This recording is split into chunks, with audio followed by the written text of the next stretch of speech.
My name is Marla Becerra. I am 28 years old. I am the oldest of three daughters. I have been married for 6 years. I have three children. I was born in Colorado and been raised in Corsicana, Texas. And I am a recent registered nurse graduate.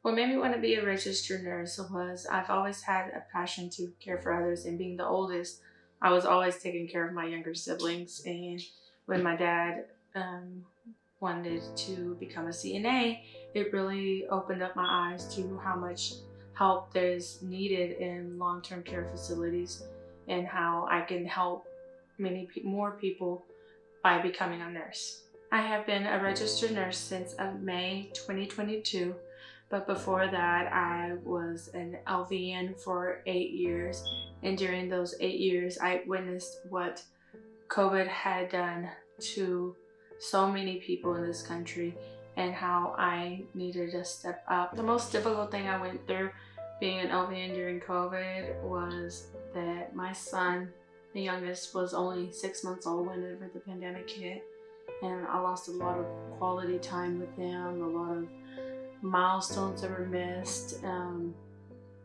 as well as just my mental health took a real toll with anxiety, depression, and what really took the turn for the worse was when my dad landed in the hospital. Days before that, I was aware that he was sick, but I never imagined he was gonna get as sick as he did, especially pass away from COVID. Days went by and he wasn't getting better, and he ultimately had the choice either to get intubated or to wait it out and see what could happen. Me being the nurse at the time, the one that's supposed to help the most with them, and not being there, it really just killed me not being able to help him, even though I did all the things that I could so I could help my family. I feel what helped me get through that difficult time was my kids. They didn't understand at that moment what was going on, but they would embrace me.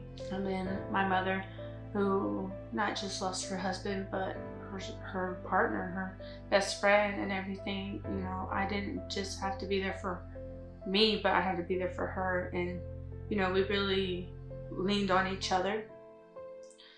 But what really helped was my husband, who was there every time I called, every time I cried, every time I got angry. He was right there beside me the whole time, holding me, and ultimately whenever he did pass, he was my rock through it all, and he really showed me all the love that he had for me and my family.